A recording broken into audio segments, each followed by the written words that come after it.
La 5G, des expériences incroyables.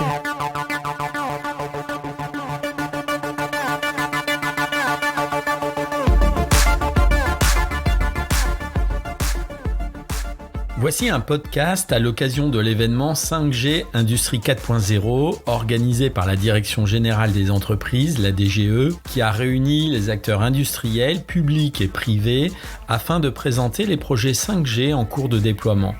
C'est un point d'étape des travaux impulsés suite au rapport de conclusion de la mission 5G industrielle. Cet event intervient 6 mois après la restitution des conclusions de cette mission et 2 ans après le lancement d'un premier appel à projet pour soutenir le développement d'usage de la 5G en France. Vous allez pouvoir écouter quelques interventions que nous avons sélectionnées. Vous allez comprendre pourquoi l'industrie a besoin d'un nouveau modèle pour produire, car l'industrie du passé qui a produit pendant 20 ans, sans toucher à son modèle, c'est fini. On a besoin de machines flexibles qui se reconfigurent rapidement, besoin d'agilité, besoin de personnalisation. C'est l'industrie du futur et la 5G est cruciale pour faire face à ces enjeux de relocalisation, de sobriété et de souveraineté. La 5G est un pilier de l'industrie 4.0 et de l'usine du futur.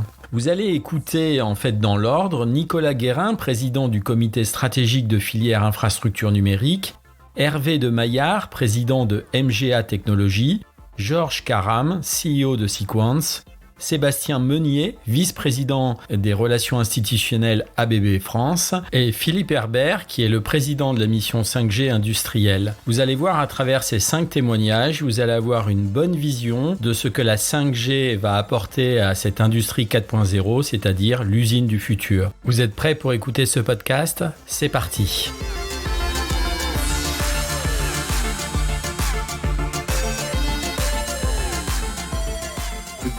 Maintenant, il faut accélérer sur les usages. Vous l'avez dit, Marc. Et les usages singulièrement et d'ailleurs assez logiquement, les usages pour l'industrie manufacturière. C'est vraiment ce domaine-là qui est aujourd'hui, sachez-le, représente un tiers des usages de réseau de la 5G sont dans l'industrie manufacturière, ce qui est quand même une bonne nouvelle. Alors ça veut dire qu'il y a encore beaucoup d'usages qui sont grand public. Dans ces usages manufacturiers, il y a encore beaucoup d'usages qui sont autour de la connectivité. Donc, il faut effectivement qu'on passe de la connectivité aux usages 5G pur et dur. Et ce que j'appelle pur et dur, c'est vraiment l'industriel. Philippe, on a mis en place ce qu'on avait promis de mettre en place, c'est les premiers campus. C'était extrêmement important, effectivement, d'avoir ces campus. On y était il y a quelques semaines à Charbonnières, à côté de Lyon. Vous savez, ces campus ont réuni équipementiers, opérateurs, industriels, et où les industriels peuvent venir voir concrètement comment ça marche.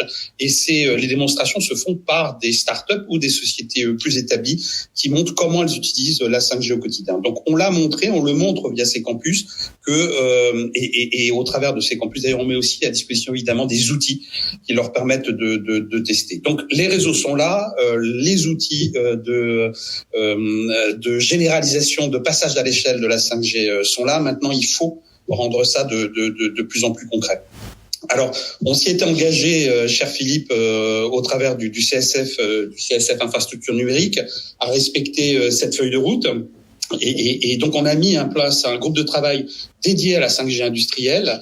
Et donc, ce groupe de travail, son objet, c'est tout d'abord de collecter les besoins des principales filières, puisqu'il faut pas que, vous savez, dans le monde de télécommunications classiques, l'opérateur propose et le client achète ou n'achète pas. Ça fait sourire Philippe, et c'est l'ancien modèle qui est ainsi. Donc, le nouveau modèle, c'est on inverse. On collecte d'abord les besoins, on fait des benchmarks aussi sur la disponibilité des équipements à l'international. C'était un des blocage qu'avait identifié Philippe. Le passage à l'échelle ne peut se faire que si on a des solutions qu'on peut, pas seulement françaises, mais aussi des solutions d'équipements notamment qu'on peut trouver à l'international. Donc ce groupe de travail pilote un benchmark sur la disponibilité internationale d'équipements, et puis on anime un dialogue avec les fournisseurs des équipementiers français sur les sujets de 5G industriel. Donc vous voyez, toute la chaîne est là. Les équipementiers, les opérateurs, reposant sur des benchmarks et travaillant tous ensemble. Donc l'objet, c'est évidemment valoriser d'un point de vue technologique les infrastructures 5G. Venant d'un opérateur, je ne peux pas dire autre chose, mais c'est aussi permettre au plus grand nombre d'y accéder et de les utiliser. Alors, on travaille évidemment avec le CSF Solutions Industrie du Futur. Jean-Marie y reviendra, qui a aussi lancé en mai dernier un groupe de travail orienté sur la promotion de la 5G industrielle. L'idée, c'est pas de paralyser, c'est bien de travailler ensemble. Donc, on a énormément d'échanges entre ces deux groupes de travail qui se coordonnent, solutions, besoins pour avancer, et ça marche assez bien. J'en suis très fier. Vous l'avez dit, Marc, il y a un certain nombre de projets qui ont été identifiés par le réseau de plateformes de notre filière et qui donc justement visent à montrer ces usages dans le secteur industriel. D'ailleurs, je crois que vous les avez même tous auditionnés un par un pour voir le sérieux et la qualité. Et je pense que vous l'avez constaté, le sérieux et la qualité de ces projets, de ces propositions. Alors, ces projets, ils vont passer évidemment par des expérimentations à l'échelle industrielle d'usines intelligentes. Ça va permettre de tester vraiment la 5G en grandeur réelle et de montrer vraiment l'apport qu'elle peut avoir pour cette industrie. Que vous dire d'autre? Insister sur la nécessité de collaborer avec les autres, l'ensemble des filières industrielles. Donc, on s'inscrit dans cette démarche de transversalité à l'ensemble des filières industrielles. Donc évidemment le CSF Solutions Industrie du Futur, je l'ai dit, mais il faut qu'on travaille aussi avec les autres CSF, le CSF automobile, tous les CSF de tous les secteurs, santé, etc., pour que vraiment on puisse porter auprès d'eux la bonne parole, pour ces industries-là aussi, à la rigueur, même je le souhaite, créent chacune un groupe de travail sur le sujet et soient les porteurs, les ambassadeurs de la 5G dans les secteurs. J'espère qu'on va y arriver. J'espère qu'on va multiplier, effectivement. D'ailleurs, j'espère pas, j'en suis certain. On va multiplier les collaborations avec les autres filières. Et vraiment, l'objectif du CSF Infrastructure, c'est de se positionner comme un outil transverse.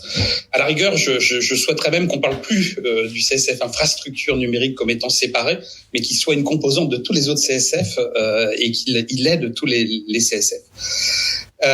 Voilà, c'est vraiment le message que je voulais vous faire passer. C'est cette 5G en termes de réseau est là. Les usages, on a beaucoup progressé depuis le rapport de Philippe. Il reste encore énormément de chemin à faire. Il faut qu'on continue à démontrer que la 5G est une solution pour nos industries, et on n'y arrivera qu'avec deux choses. La démonstration de l'usage technique, la démonstration de l'intérêt économique de cette 5G, et puis le passage à l'échelle se fera uniquement par le fait qu'on arrive à standardiser, à partager nos expériences, à ne pas refaire en silo à chaque fois le travail, mais vraiment à partir des bons usages, à rejeter les mauvais usages, il y en aura forcément, et puis d'aller directement vers les solutions économiquement, technologiquement les plus viables pour l'ensemble des secteurs. C'est extrêmement important. Je crois qu'on disait il y a 2 ans que la 5G, que la France est en retard en matière de 5G. Je pense que maintenant on n'est plus en retard, on n'est pas encore en avance, mais il faut continuer les efforts pour que tous les secteurs se développent, et encore une fois que la 5G devienne une réalité économique, parce que c'est notre objectif à tous, c'est qu'elle soit une réalité économique qui sert l'industrie en France, qui sert la relocalisation des entreprises en France. Et je conclue en remerciant une nouvelle fois d'abord Philippe pour ce rapport. On a beaucoup discuté, il y avait beaucoup de débats sur les fréquences, sur ce genre de choses, mais je crois qu'on les a réglés. Et aussi tous les gens qui ont contribué avec lui, bien sûr. Remercier Philippe, et puis remercier encore une fois la DGE, très sincèrement, et tous les membres du CSF pour ce travail de très très grande qualité, ces échanges très directs, très francs qui nous permettent d'avancer. Je ne serai pas plus long. Merci à tous.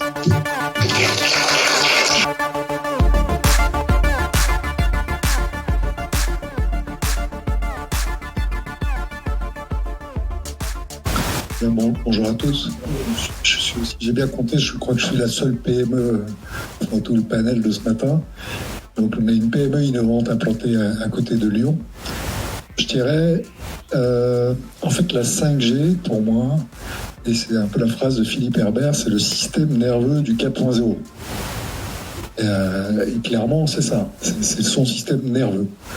Alors, nous, notre métier, c'est de faire des machines sur mesure pour l'industrie du futur. Donc, on fait du sur-mesure. Donc, par définition, comme ça, sur mesure, on fait ce qu'on veut. Et donc, quand on voit passer une nouvelle techno, on se dit, on peut l'implémenter tout de suite. Donc, on a fait ce lab, ce MGA Tech Lab 4.0 avec un réseau privé 5G fait par Cellnex et avec du matériel Nokia. On a fait ça. On a décidé de le faire fin 2020 et donc il est opérationnel depuis un peu plus d'1 an maintenant. on a déjà on a 6 applications qui sont opérationnelles chez nous. Je vais vous les citer, mais c'est un peu les mêmes sujets que les précédents, donc je vais faire ça vite. Donc on a opérateur augmenté, donc ça c'est 5G.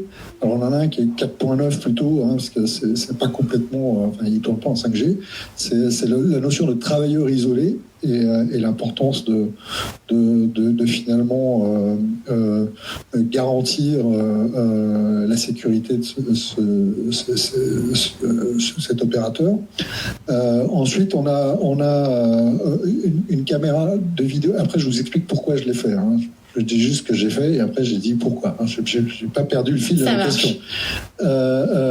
On a une caméra de sécurité thermique qui envoie beaucoup de données. En fait, ça permet de la déplacer un peu comme on veut. Parce que c'est typique de l'application où on a un capteur qui envoie beaucoup de data et on a envie de le bouger. Alors typiquement, s'il y a un fil au bout, c'est pas très pratique. Et s'il est en Wi-Fi, on peut avoir un vrai problème en fait autour des données qui sont remontées. Ensuite, on a l'atelier automatisé, donc supervision des portées. Donc ça, c'est efficace chez nous, c'est le 4e. Et enfin, communication critique en push-to-talk. Typiquement, un push-to-talk, je ne sais pas si tout le monde connaît ce que c'est. C'est un talkie-walkie et on envoie une information et on est sûr que le récepteur la reçoit.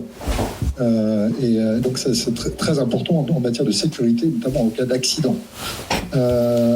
Et enfin, l'interconnectivité des réseaux, donc la possibilité de se connecter à la fois sur un réseau privé et un réseau public. Alors pourquoi je vous raconte tout ça ? C'est parce qu'il y a, à mon avis, 2 points critiques à la 5G. Ça a été un peu dit par notre ami du CEA tout à l'heure, Christophe Janotto. En fait, ce qui est vraiment important dans le 4.0, c'est de pouvoir garantir la communication d'une information. Et en fait, le truc le plus important de la 5G, c'est pas tant le débit que la latence garantie sécurisée. Je vais revenir pourquoi c'est important. Le deuxième point critique, à mon avis, le plus important, c'est la capacité d'étancher des bandes passantes et de les superposer, et donc d'être en capacité de prioriser d'une bande passante sur l'autre. Et là, on comprend bien que dans mon exemple tout à l'heure du gars qui a un accident, c'est-à-dire qu'il y a un type qui est à côté, qui est en train de saigner, c'est quand même pas mal que l'information elle passe devant la mesure de je sais pas quoi ou la vidéo du gars qu'il est en train de regarder sur Netflix, par exemple. Donc on comprend bien qu'il faut que cette information passe en premier. Et donc dans une usine, et c'est là où Philippe Herbert qui dit que c'est le système nerveux de l'usine, dans une usine, c'est fondamental de savoir ce qu'on fait. Quand on écoute les automaticiens, j'en ai un certain nombre chez moi, en fait, ils sont très heureux avec des fils, les automaticiens, parce que ça marche bien, quoi. Alors si en plus les fils sont des fibres, c'est encore mieux. Et donc, traditionnellement, un automaticien, un roboticien, un informaticien, il préférait éviter un peu le Wi-Fi, le LoRaWAN, etc. Il trouvait que c'était pas complètement fiable, qu'on n'était pas tout à fait sûr qu'on envoie des informations qu'elles sont reçues.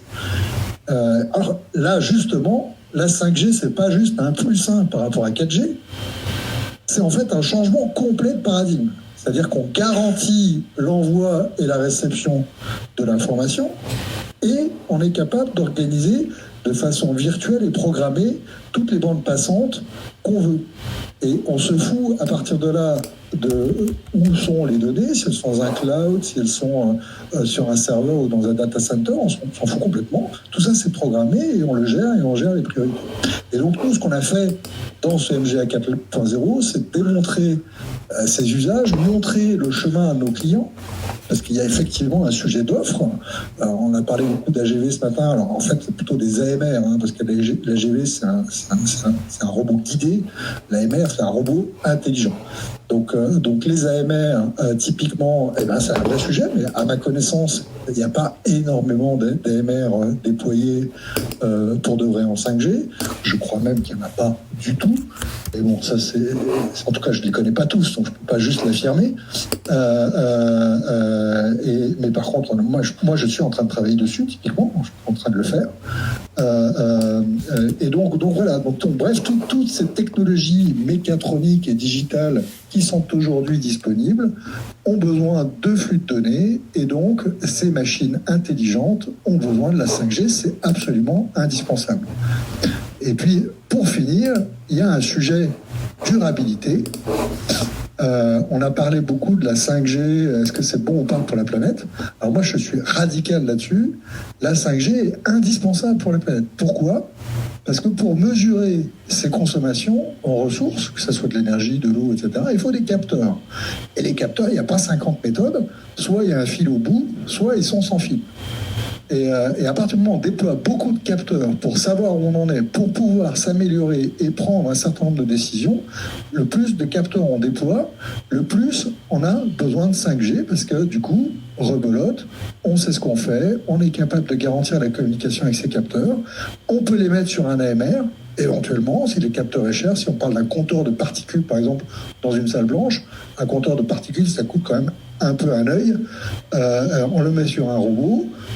Du coup, le compteur de particules, il peut faire son job, il peut aller un peu partout dans la salle blanche et remonter ses datas. Et ça, typiquement, et en plus, il est géolocalisé, et en plus, on sait où il est, et en plus. Voilà. Merci beaucoup. Non, mais c'est justement, ça éclaire vraiment à la fois le quoi et le pourquoi, mais du coup, sur le comment, vous avez un petit peu abordé le sujet de l'offre, et c'est plutôt sur la partie solution, en fait, que vous avez aujourd'hui un peu de mal à avancer, c'est ça? Nous, on n'est pas comme vous, hein, on n'a rien à vendre, en fait, dans l'histoire. Hein, on n'a pas on n'a pas d'antenne à vendre, on n'a pas de serveur, tout ça, on n'a rien à vendre. Alors, ce qu'on a fait, nous, comment on l'a fait? D'abord, on a beaucoup galéré pour avoir le matériel, le hardware disponible, parce que je vous rappelle qu'on a fait ça en courant 2021, donc c'est pas le meilleur moment. Ensuite, une fois qu'on a eu le matériel, on a beaucoup galéré pour trouver des gars qui étaient capables de programmer le biniou, parce qu'il y a un vrai sujet de compétences, à la fois d'architecture, mais aussi de software.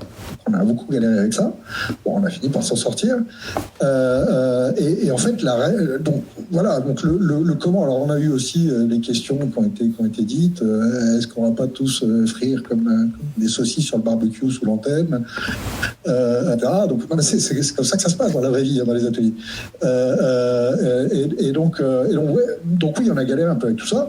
Mais bon, finalement, on s'en est quand même pas trop mal sorti. Et ce que je constate, c'est que nos clients, parce que je ne l'ai pas dit tout à l'heure, mais nos clients sont tous des grands groupes. Donc, c'est des gens comme Sanofi, Michelin, Schneider, etc., etc. Beaucoup dans le semi-conducteur et dans la santé, surtout dans la santé et les semi-conducteurs, ST Microélectronique, X-Fab, Soitec, tous ces gens-là. Et dans la santé, Sanofi, Pfizer, enfin, tous les gens que vous connaissez. Et en fait, pour moi, alors, d'abord, je vais quand même dire que la plupart, je pense, n'ont pas tout compris l'intérêt du truc, contrairement à ce que je viens de dire. Moi, j'ai la conviction que c'est indispensable, mais je pense que tout le monde n'a pas compris le truc, premièrement. Et pour moi, le vrai enjeu fondamental, c'est quand on parle d'industrie 4.0 ou d'industrie du futur, c'est sa flexibilité, sa modularité et son adaptabilité nécessaire dans le temps. Ça a été un peu dit tout à l'heure par Myriam de Nokia à Oulu en Finlande. En fait, ce qu'ils ont réussi à faire, c'est qu'ils ont réduit leur footprint de leur usine de 70%. C'est-à-dire qu'ils sont passés d'une usine de près de 20 000 m² à 6 000 m². Et comment ils ont fait ça? C'est qu'en fait, ils font des sprints de production. Alors, on connaît tous des sprints de la méthode agile de programmation de software, mais eux, ils font des sprints de production. C'est-à-dire qu'en fait, ils sortent les machines de la zone de production et ils reconfigurent pour 3 semaines de production avec une autre série de machines. Alors, ça marche pas avec des presses de 2000 tonnes, on est d'accord. Hein. Mais pour les gens qui sont dans le light industry, ça marche très très bien. Et en l'occurrence, chez Nokia, ils avaient une problématique, deux problématiques. Ils avaient une problématique de grand nombre de références avec des séries assez variables, plutôt la petite moyenne série. Et donc du coup, ils se sont dit, si je suis en capacité de réorganiser mon atelier, c'est-à-dire je sors les machines, j'en mets d'autres, et j'organise en sprint, et je fais ça en 24 heures, ce qui est impossible à faire si votre truc est câblé, parce qu'ils ont enlevé à peu près 30 km de câbles dans leur usine. Mais je pense que Myriam en parlait mieux que moi. Hein, Et donc, en fait, ils ont inventé un nouveau modèle qui est en fait le modèle de l'industrie du futur. C'est-à-dire l'industrie du passé où on produit un truc pendant 20 ans et on touche plus à rien, c'est terminé ça. Maintenant, on a besoin de machines flexibles, on a besoin de se reconfigurer, on a besoin d'agilité, on a besoin de se personnaliser. Et en fait, tout ça, c'est absolument fondamental. Et c'est ce qu'a parfaitement compris Nokia et l'a démontré. Et c'est comme ça qu'ils ont fait des gains extraordinaires qu'elle a évoqués tout à l'heure. Bonjour tout le monde et merci de me passer la parole. Je vais vous parler un peu parce que j'ai écouté un peu la table ronde d'avant et puis tous les cas d'usage et en fait d'ailleurs la question est-ce que la 5G industrielle va arriver ou pas. Donc je vais essayer d'aborder mais de mon angle un peu de séquence. Donc et nous on est plutôt à l'autre bout de la chaîne. Donc j'ai entendu des gens qui râlaient qui n'avaient pas de modem 5G au bon coût, aux bonnes performances. Ben, sachez que vous avez une société française qui s'occupe de ça et pas seulement pour la France mais pour le monde entier puisque effectivement on est une boîte spécialisée dans l'IoT. Donc 5G IoT c'est notre métier. Vous pouvez connaître une américaine et une autre boîte taïwanaise qui, leur premier métier, c'est de faire ces puces, surtout pour les mettre en gadget dans le téléphone, qui sert à rien, bien entendu. Mais évidemment, ils vous prennent ces puces pour les mettre dans une machine. Mais là, il y a une vraie problématique, c'est qu'on ne fait pas ça. Elle fait les puces 5G et à l'occasion 4G aussi, pour les mettre dans les machines et essentiellement pour les applications industrielles. Mais je voudrais juste... il y a un premier problème, c'est-à-dire souvent on met la barre haute, on dit voilà, bon, on a la panacée, ça va être là, et après on est tous déçus, puisque ça arrive pas très vite. Dès qu'on dit industriel, et je vous parle vraiment d'expérience, parce que c'est mon métier de vendre ces puces à des use cases, à des projets industriels qui peuvent être vraiment l'industrie 4.0, mais dans le mot industriel, je mets autre chose, en fait un peu plus large, c'est-à-dire que ce soit dans des applications, des smart homes, des smart cities, d'autres applications qui s'apparentent à ce qu'on peut trouver dans une industrie 4.0. À chaque fois, la complexité ne vient pas qu'on a 5G, hein, donc il faut savoir ce qu'on est en train de faire. On est en train de traiter des données d'une façon automatique, de mettre de l'intelligence artificielle derrière. Pourquoi à la fin optimiser, que ce soit les processus ou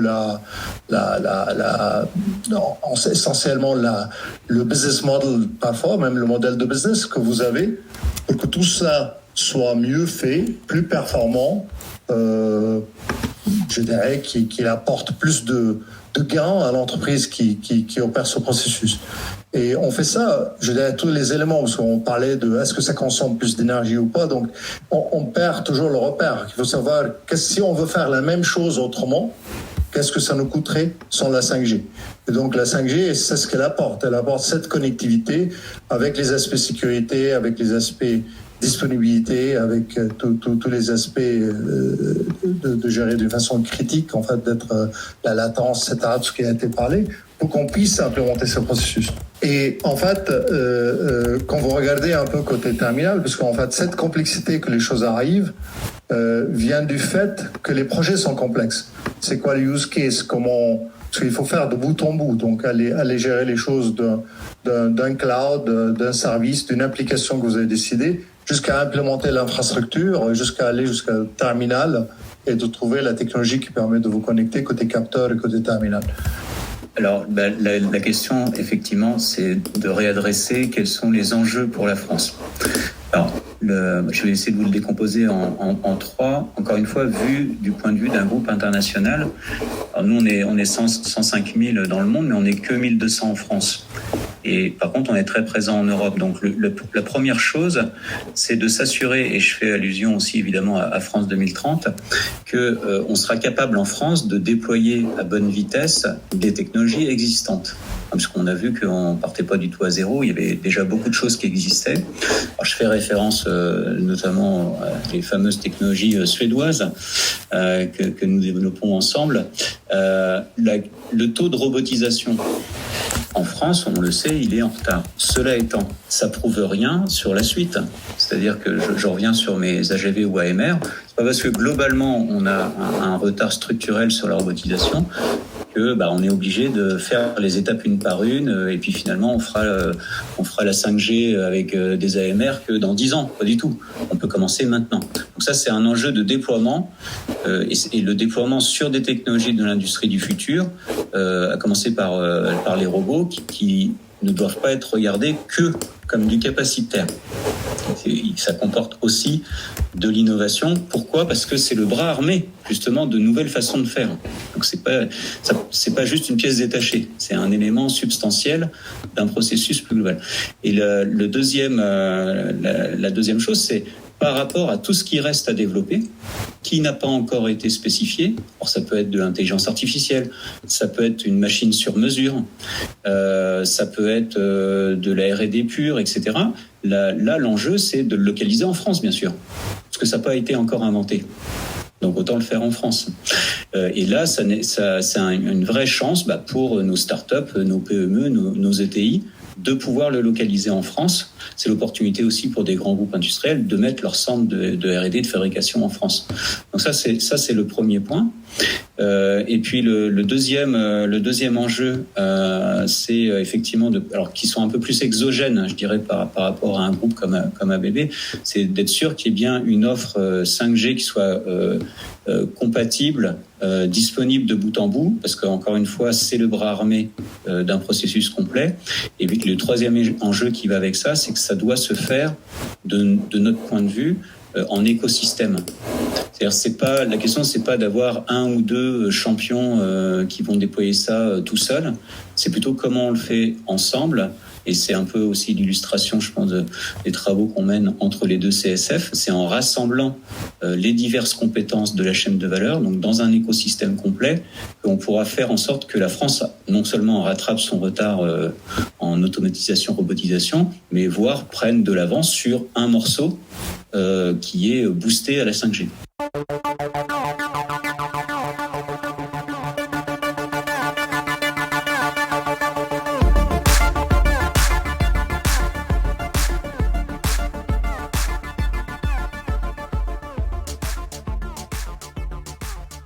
Je voudrais, avant de commencer cette partie-là, qui est très, j'espère, assez factuelle, on va vous dire ce qui a été fait, ce qui n'a pas encore été fait, puis donner quelques perspectives.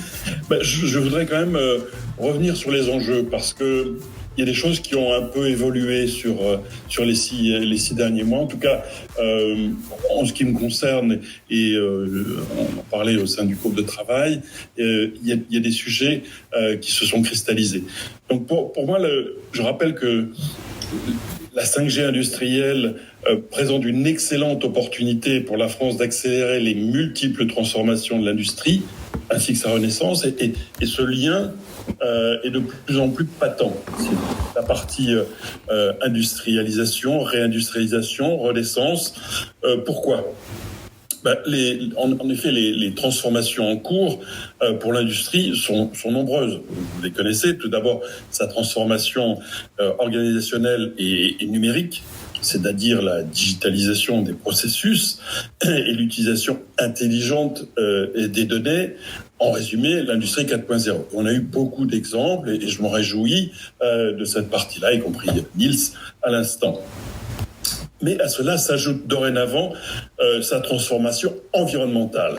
Et je crois que l'industrie a une part très importante dans ceci, et c'est-à-dire l'optimisation de l'énergie consommée ou du CO2 produit, l'empreinte carbone, sans oublier l'économie circulaire liée à la rareté des matières premières.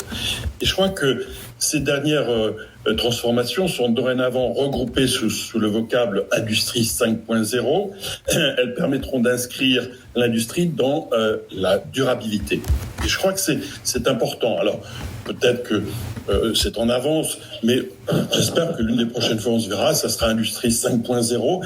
Non pas que la comptabilité soit importante, mais simplement pour montrer que ces paramètres-là sont bien pris en compte. Bien sûr, tous les paramètres précédents restent valides.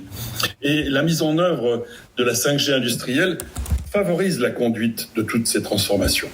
Tout d'abord parce que cette technologie de communication, plus efficace, plus sécurisée et plus puissante, donne la capacité à l'industrie 4.0 d'avoir son système nerveux, rappelé par quelques intervenants, qui est performant et agile. Et ces deux aspects-là sont importants parce que c'est la projection de l'industrie du futur qui est résumée. Mais de plus, d'un point de vue environnemental, la 5G industrielle, alors, je vais le mettre au présent, mais on peut le mettre aussi contribuera, mais moi je pense contribue à la réduction de la consommation d'énergie et de l'empreinte carbone. Ça a déjà été mentionné, Victor l'a mentionné, mais on a aussi d'autres premières études sur le sol américain qui semblent dire on est environ moins 25, moins 30%, en tout cas c'est significatif. Et ça, je vous encourage à bien le porter dans toutes les transformations industrielles liées à la 5G que vous mettrez en œuvre.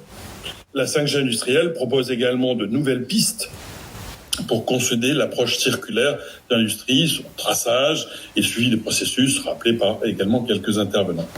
Donc, j'espère que ces transformations et les opportunités liées à la 5G industrielle illustrent bien et permettent de mieux comprendre l'importance de la stratégie d'accélération de la 5G dans le cadre de France 2030, dont la mission 5G industrielle est une des illustrations.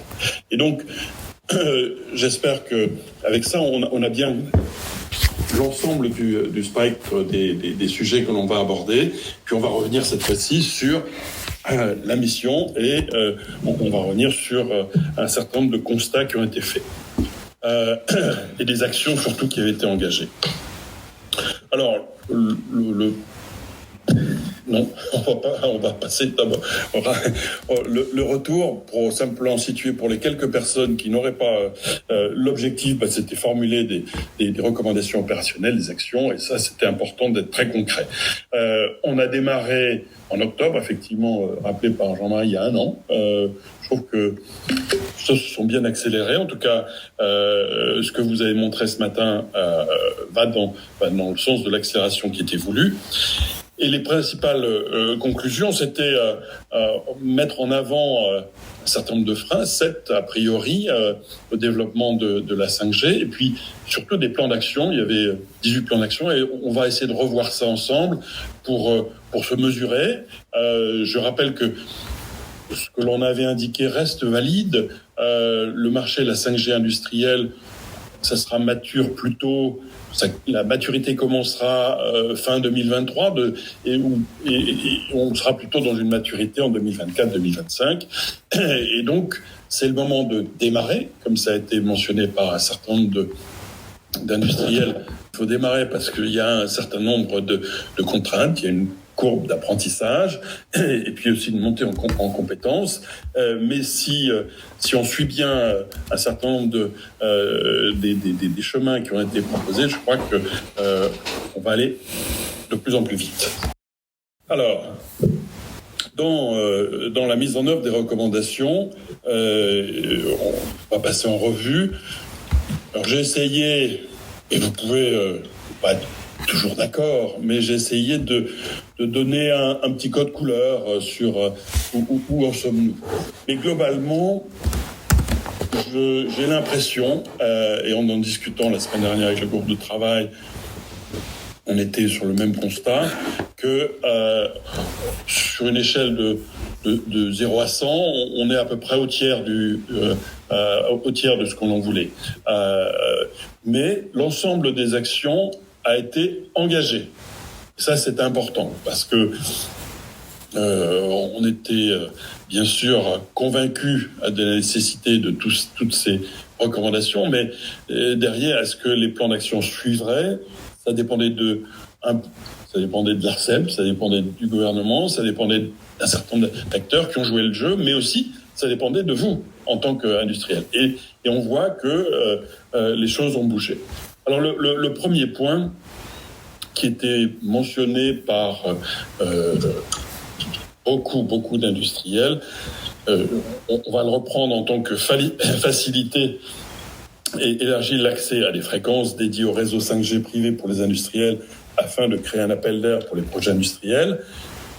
C'était en termes choisis un appel à l'ARCEP pour nous aider, et je crois qu'il a été très entendu, bien entendu positivement, constructivement. D'ailleurs, vous allez nous en reparler un peu après.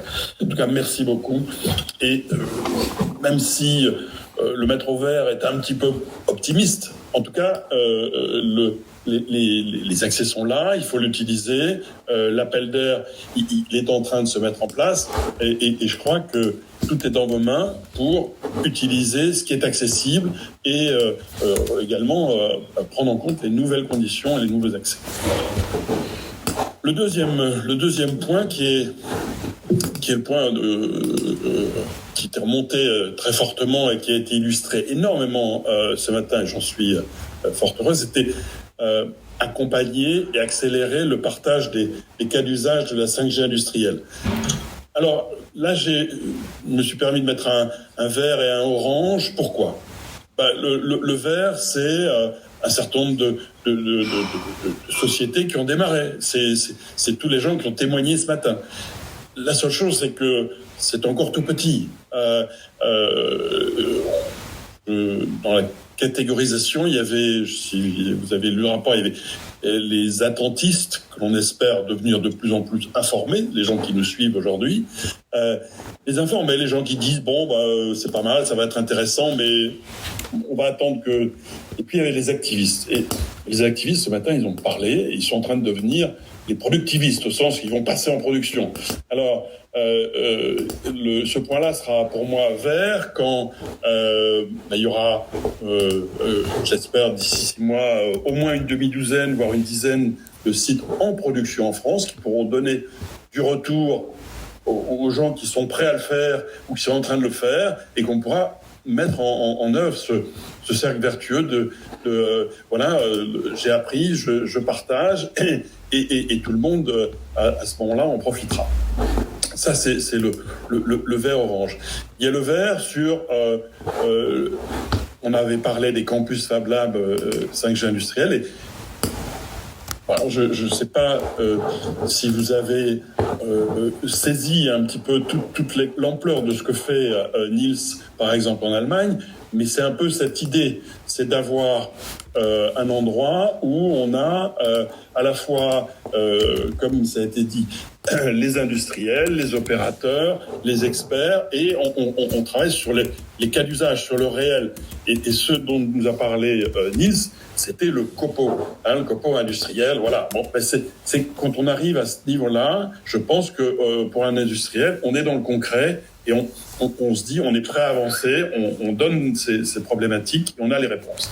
Et donc, le campus Fab Lab 5G industriel, il y a eu un appel à projet, il y a eu plus d'une dizaine de candidatures et je m'en réjouis. On est en train, l'organisation de Marc est en train d'analyser tout ça et on en sortira 3, 4, 5, on ira au maximum pour aider dans des filières, dans des centres industriels, à avoir ces centres à la fois de compétences, d'échanges et de travail industriel.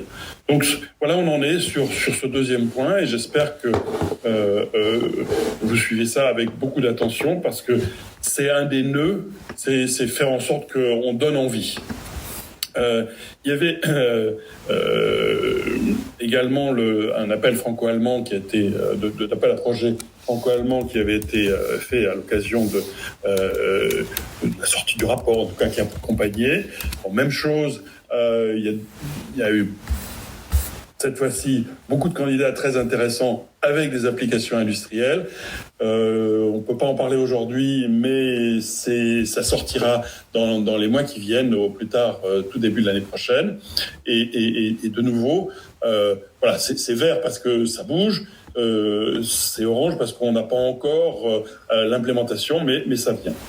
Alors pour les points suivants, c'est assez normal. On est dans une phase de démarrage, et on l'a vu au travers des différents panels. Le développement de l'offre 5G industrielle qui est en main, il est en train de se mettre en marche, il est en train de se constituer. Mais je crois qu'on va en parler tout à l'heure. Il y a des choses qui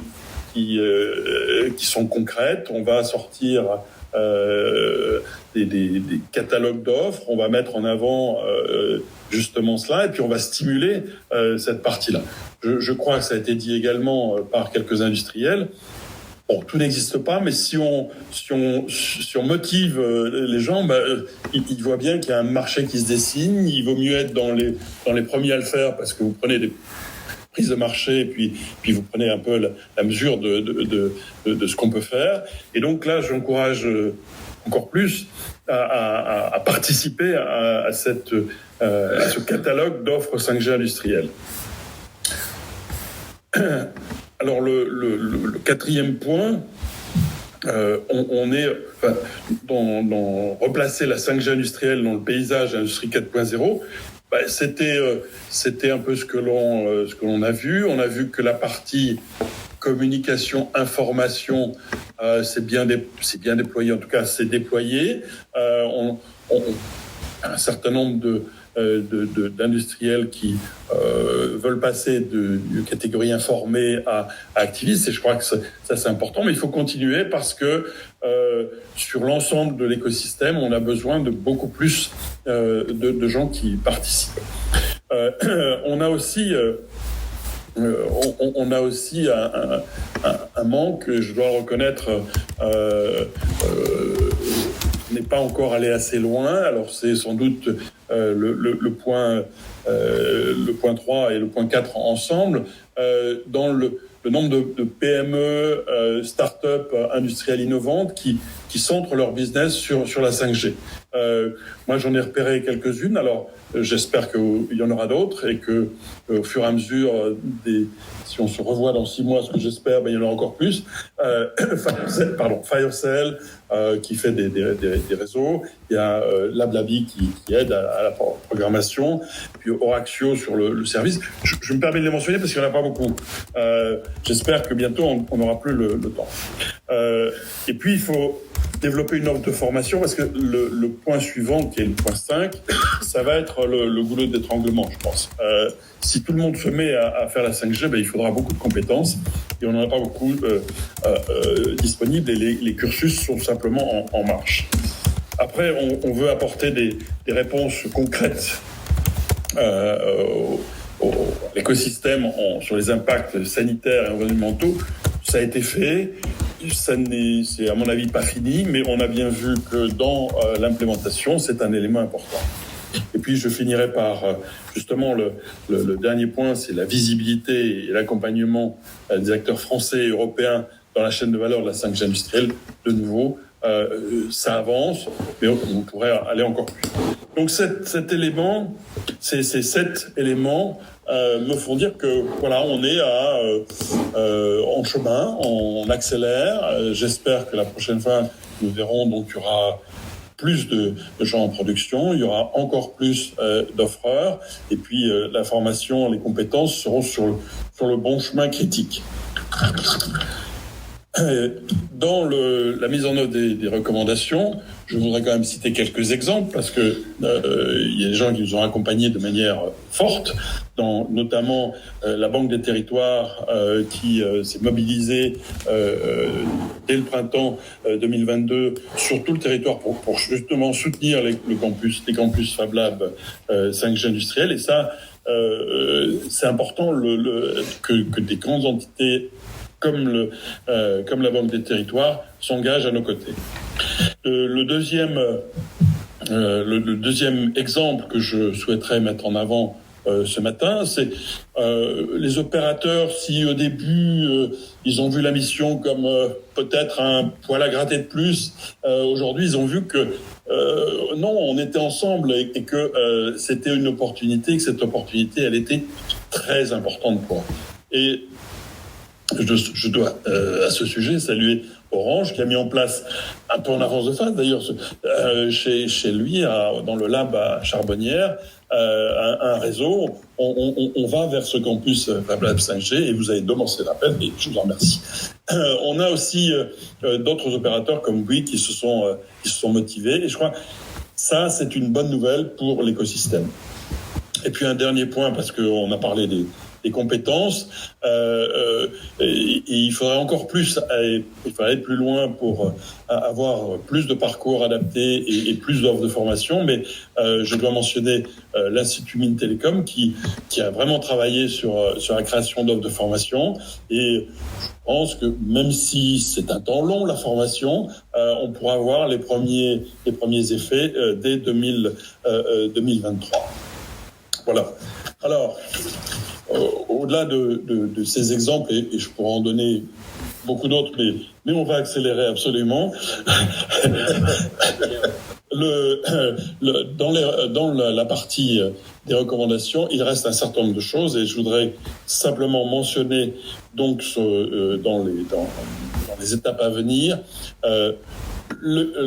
continuer à travailler sur les cas d'usage tels que je l'indiquais et puis le déploiement en production de la 5G, c'est ça l'enjeu in fine. À quelle échéance, je ne sais pas, mais il faut continuer à garder le thermomètre et à garder l'objectif des 100 dont je parlais tout à l'heure.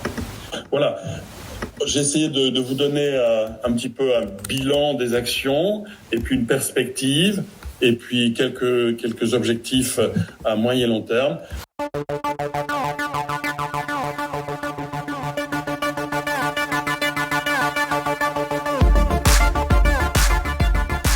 Les technologies 5G vont changer notre quotidien.